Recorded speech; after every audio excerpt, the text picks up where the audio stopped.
Lee, you had multiple strip club opportunities on our show. Where did you shoot that? Pure Gold? I became the stripper later. Yeah. Oh my God, that's right. Yeah. How long did it take before you were comfortable enough to show us your dance moves? Because for anybody that doesn't know, Lee is the best dancer on the show.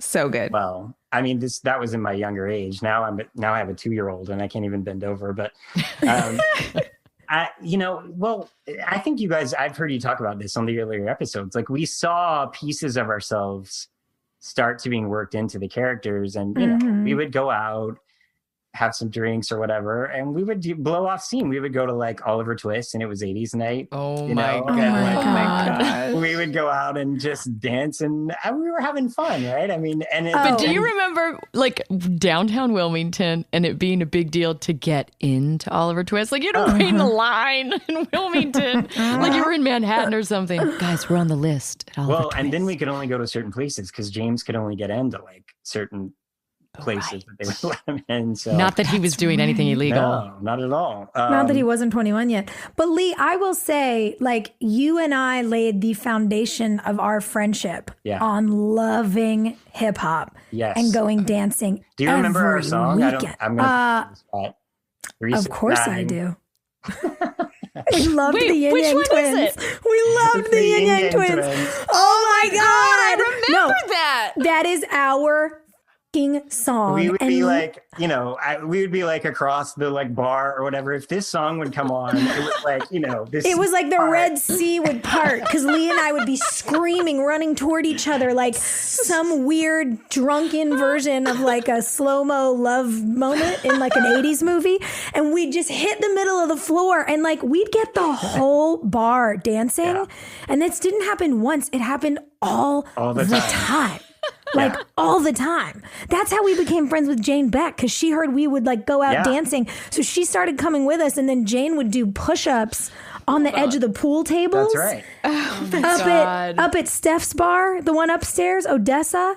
That's right. Odessa, the pool tables. Oh my God, yes. Right. And we were all like, Jane's the coolest person we've ever met. The coolest. And for everyone listening at home, Jane Beck is, you know, one of our very best friends from the show, worked in our wardrobe department for years, is like a brilliant, badass, creative woman who also is the strongest person I've ever met and can do push-ups in a handstand.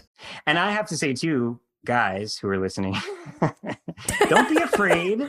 Don't be afraid to get on the dance floor. This is how I met my wife. Like, this is how you can always get the ladies with dancing. There's tons of guys standing on the side, and they're not gonna get in there. So go out, do it, have fun, and you never know what's gonna take you. But yeah, then of course it showed up in the script.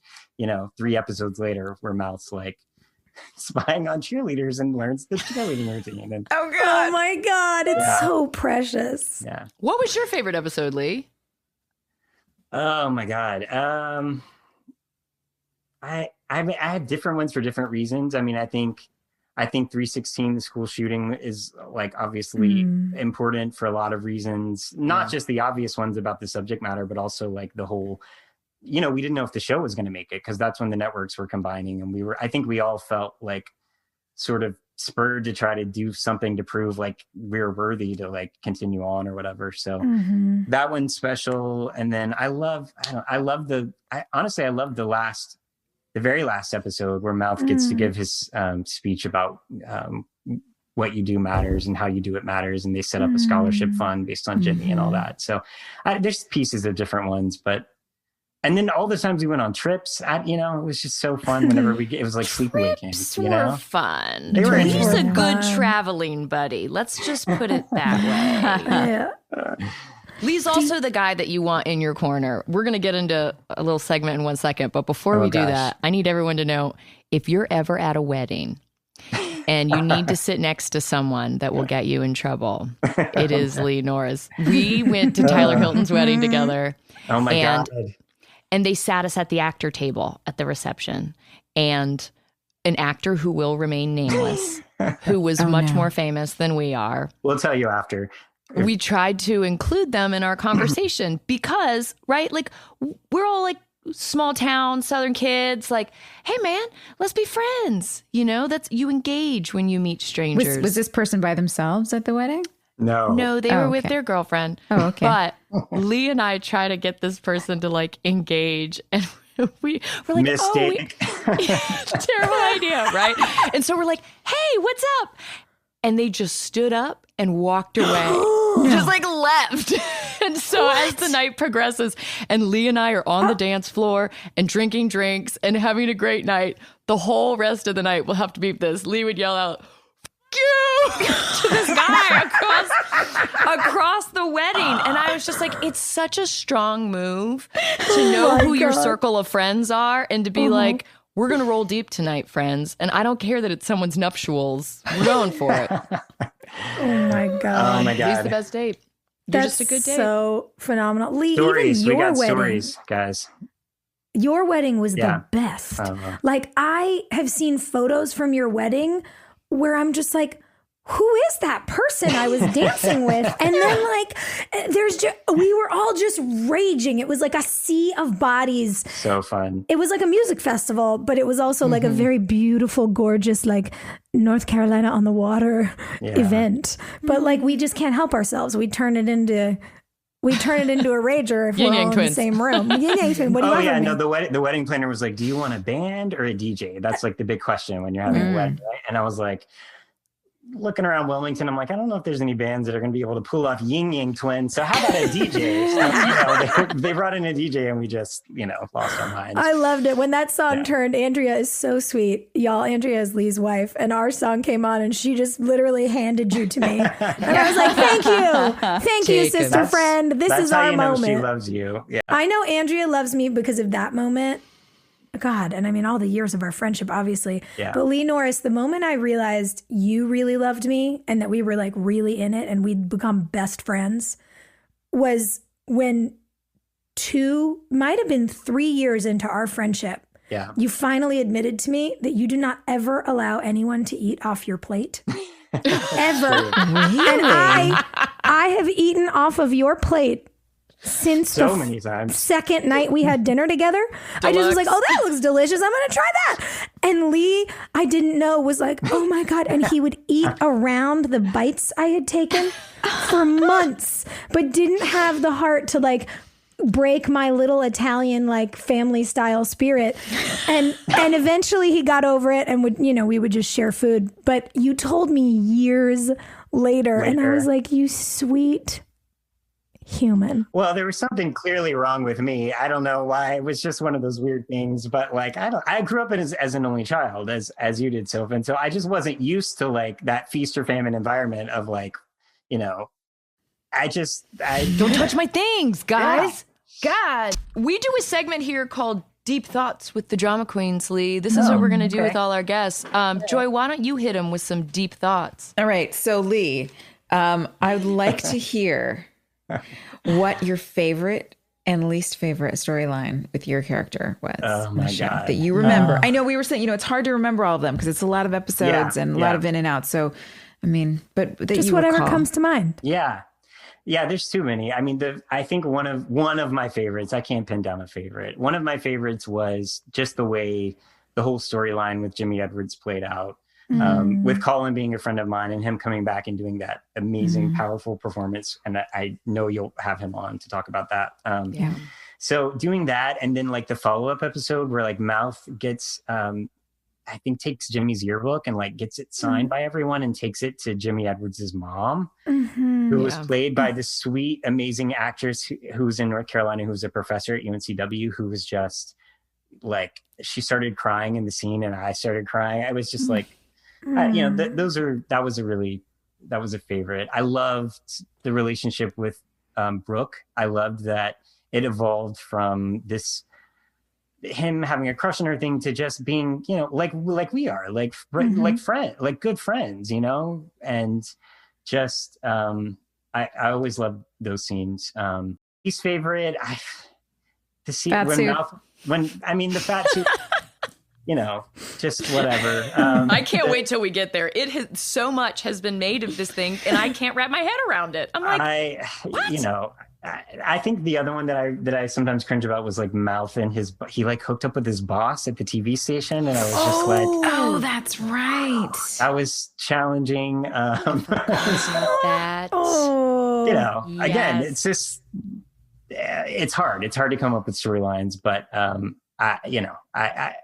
in general, I had a lot of fun. So, and what about when if you have a friend who's like coming to Wilmington, tell us what your number one must do. I mean, especially being a North Carolina boy, like what do you tell your friend? Hey, here's what you got to hit when you're in It's Wilmington. all about food. And so don't share your plate, but you have to go to Brasserie and you have to get their mac and cheese. Yes. Which I just did 2 weeks ago. And Brasserie du Soleil. Yes. I love that we all still go there. That's where I had dinner when I was in town last too. The tartar. Yes, amazing. It's so good. Go there and get the mac and cheese. Go to Tower 7 and just fish tacos. Everything there. Margaritas. Yeah, what it's I all would about the food. give for a Tower 7 moment right now. Ooh. I know.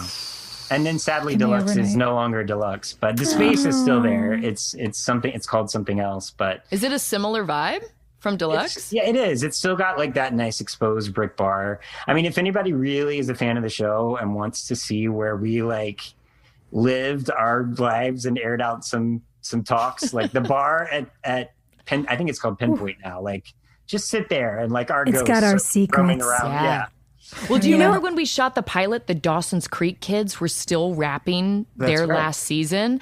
And like, we would just watch them in the window of Deluxe, like, okay. And the second they vacated the premises, that's when we like infiltrated and we're like, well, I guess it's ours. It's ours. It's turf war.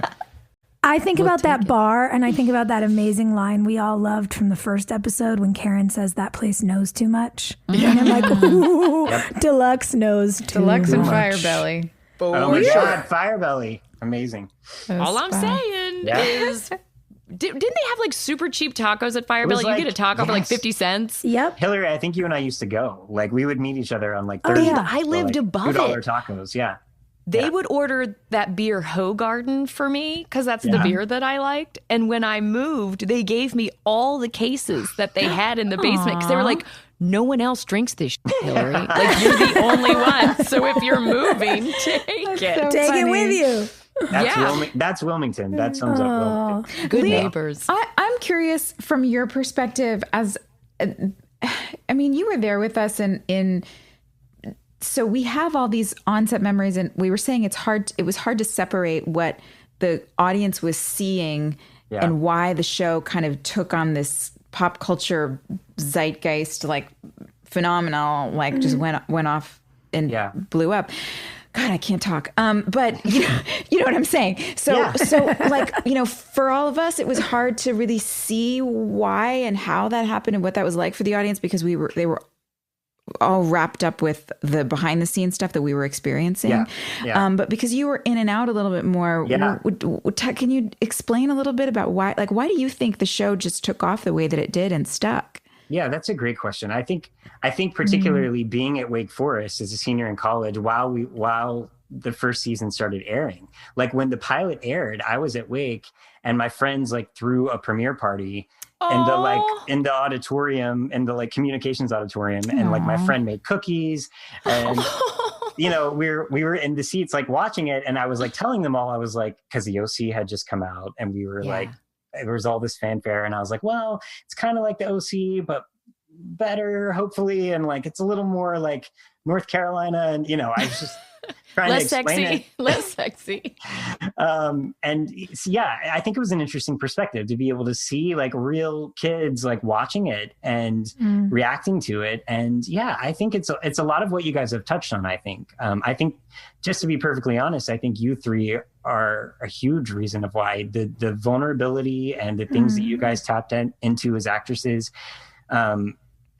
it just felt a little more real and grounded, I think, than some of the other stuff that was out there. And I love that we started with that small town feel, and that it wasn't all like, kids, just rich kids, like that there was that sort of soul to it. I think that's what drew, all of us to it as actors even. So, and just watching that play out at school and seeing kids' reactions, that's a lot of what I saw. But, it's cool to go back now and watch it and as an adult and see it clicking in different ways and as a dad and God, I just, it's totally different.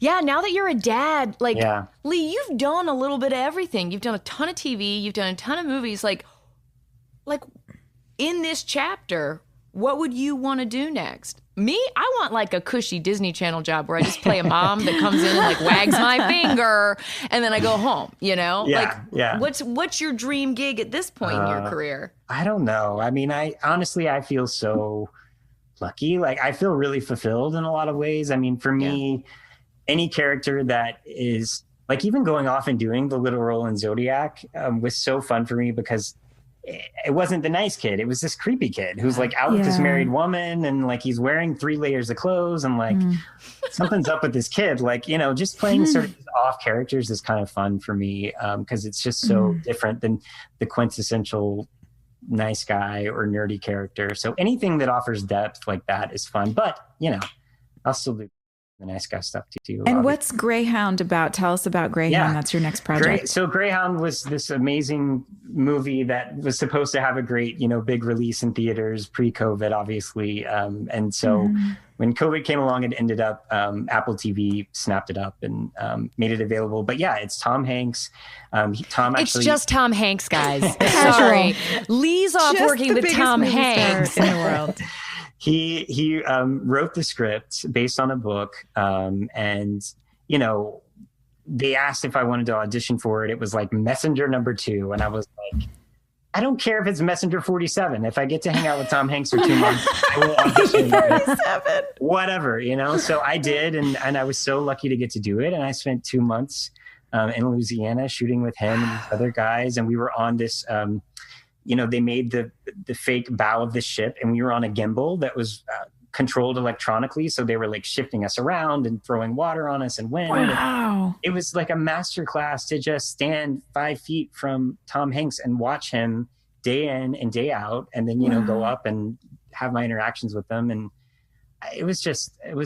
that's one of those jobs where it's like, I don't care if this movie ever does anything. I don't care what I make from it. Like just to have that experience, like, I just feel lucky that I got to watch it and see it. But anyway, it's on Apple TV Plus now. You can stream it. If you're into World War II movies, it's really amazing to see the Navy aspects of all of it. We got to talk to some actual World War II survivors that were still alive when we were shooting. And that was like, for me, I was an English major and a history buff, and to get to talk to those guys who were on these ships and hear about their experiences was like, just the coolest thing ever. So Lee, you have to direct now. You have to direct. You have been doing this for so long, and you have such good instincts. Like, you that's just so direct cool of us. You to say. Yeah, let's just do, let's do another Christmas movie or a reunion or something, and I just want to hang out with you guys. Christmas in Firebelly. It'll be tacos. Christmas in Tower 7. Exactly. Lee, you're in charge. Yep, and there'll be an impromptu dance-off. Oh my God. I can't wait. I actually wonder, because we had so many great artists on the show. So, you're married, so we can't get someone to come play your wedding. But if you were going to pick any of the artists who came and played at Trek to do your next birthday party, is there someone at the top of your list, or is it just the Yin Yang Twins forever? We were so spoiled. I mean, with like Sheryl Crow was on the show, and I always loved the Jimmy World guys. I thought those guys were so nice, and we went down and like saw them in Myrtle Beach, and they nicely invited us backstage, and I just love those guys, and I love their music. God, the music was so good. I'm like as I'm going back and watching it now, I'm like writing down songs. I'm like, I haven't downloaded this because I'm not cool enough anymore to know like what the good music is. So we need iPods. We're selling cheetah bras. We're selling Joy Crystal bracelets and iPod shuffles. Preloaded with all the One Tree Hill songs. Do you remember when they gave us those little flip cams that were like the little videos? Oh yeah. Oh God. Yeah. What were those things called? They were called flip cams. They were called flips. Yeah. I wonder if mine's still around, guys. What is on those? All right, we're gonna do an attic scavenger hunt. Okay. Oh man. I know Paul still has his somewhere. I'm almost positive he does. Well, we know Antoine has his too. So apparently, has Antoine told all of you guys this? He has tons of footage of us. Oh my God. Tons and tons and tons. And I'm like, are you going to turn it into a documentary? And he's like, I don't know, sis. Maybe. And I'm just like, oh God. Oh God. Maybe we should take it and look at it. We'll have a screening night. I can't even imagine what he has. It's exciting. Lee, will you come back? Will you come back and just like visit us all the time? I'll come back anytime. You don't even have to record it. I just want to hang out with you guys. I love you. I miss you. I'm so glad you're doing this. And Andrea and I are going to be listening and watching along. So yes, I would love to come Kiss back. Andrea, kiss the baby. I love you guys. Yes, I will. please. I will. Love you guys. Hug them Big for hug. us. Bye, All Lee. right. Thanks. Bye. Love you, bud. I just love him so much. Honestly, like Lee is who you call when you need to bury a body. He is true blue. So good. And so talented. Honestly, I'm not even joking when I kid that he creates iconic characters. He does. He really does it understands all with the ease. layers. I mean, he built in a lot of layers into Mouth. That easily could have just been like a one note thing, and he built a lot of layers in. And when you watch the way he works, he gave the same kind of dedication of character and empathy and intellect on our funny little CW show as he does working with David Fincher, working with Tom Hanks. I mean, he shows up and is so just good and creative. It's funny, when he talks about standing with Tom Hanks and it feeling like a masterclass. I remember I have like flashes of days on set where we'd be doing something and every once in a while I'd have a thought of like, get back in the scene, because I'd be watching Lee work. And then I'd be like, yep, I got to be Brooke Davis now. Yep. Okay, let me say my line. Like he would distract me with the ingenuity of the choices he would make. So cool. He never leaned into the Steve Urkel of it all. Do you know what I mean? Like he could have easily made Mouth a joke, and instead he made him this really like empathetic everyman that like everyone could connect to. Everybody wanted Mouth to win. They wanted Mouth to get the girl. Which girl on our show did you like him with best? Kelsey. Kelsey was, how old was Kelsey? What was her character's name? Gigi. Yeah. I think she was 19. I think she, or maybe younger. Oh, no, wait, younger. 16. No. She was like 15 I think she or lied 16. and said she was 16. Baby, I think she was like 13, 14. I think she was incredibly young. Maybe 15. Yeah. I don't know. 13, 14. Because there was also Erica, right? Erica Marsh. Oh, right. Kath Bayless. Kathleen Bayless, yeah. Oh, talk about a right. dancer. Catherine Bayless. The sweetest. Oh, my gosh. Oh, so man. Yeah, man. And then Liz Arnois, Shelley, the clean teen. Oh, yeah. They had their entanglement. I thought him and Gigi were so cute together. It was cute. Kelsey. But I loved later when he wound up with Lisa Goldston. Yes, that was a winning pair. Yeah. Their sweet relationship. Yeah. Frankly, I'm mad I never kissed him. I know. Me too. Come on. Damn. Hello. Never got a shot. Girls, is it time for Most Likely To? I mean, let's Should we hit do it. Let's spin the wheel. Can we get a drum roll? Spin the wheel. Spin the wheel. Join the CIA. Who is most likely to join the CIA? And this is characters or actors or both? Oh, any old anything buddy. throughout the Any entire old buddy. run of the show. Most likely to I think join the so. CIA. Ooh, the CIA. Very Mysterious. Barry. You know what, Joy? Whitey? You're right. You're right. Because Barry Corbin, I want to say, is like from New Jersey. He was like a Shakespearean actor. Like What? Barry with his southern accent and his And he decided to become a cowboy as an adult. Hold on a second. Look, Google Barry Corbin. And he created this whole other persona. And it worked. And it tricked And everybody. it's just who he is now. No, it says here he was born in Texas, but he told me he lived in New Jersey for a long time. Hold on. Maybe he was in the CIA when he was in Jersey.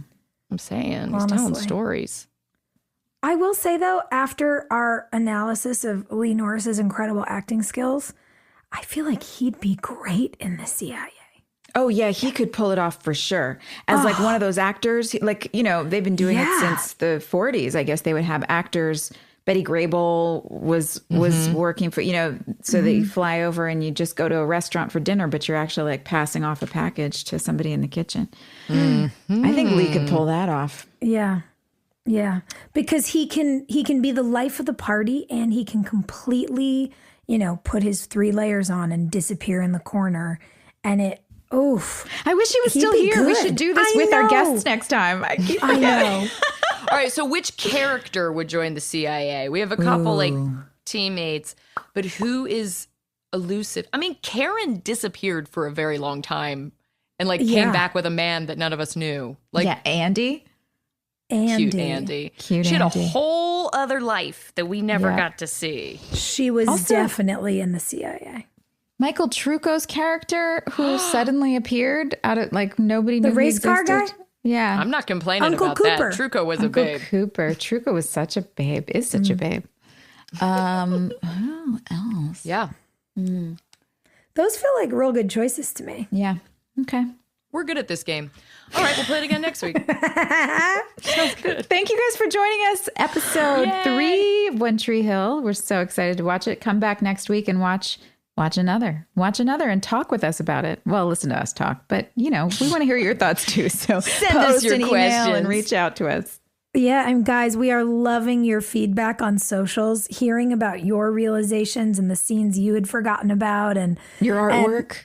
And even you all talking to us about some of the things we've said. I mean, we're just buds talking to each other. We forget. And then you'll quote us on Twitter. And I'm like, oh my God, we did say that this week, didn't we? Yes, we did. Do you know? So real quick, we're going to end with this. My son finally, after all these years, thinks I'm cool. Because do you know who follows drama queens on Twitter? Who? John Cena. No. Stop it right now. No, he does not. So John Cena, if you're listening, come. Hey, girl, you can hang with us, girl. Yes. John Cena, come hang on our show and tell us all about why you love it. Yeah, all about that high school drama girl, all about them high school queens.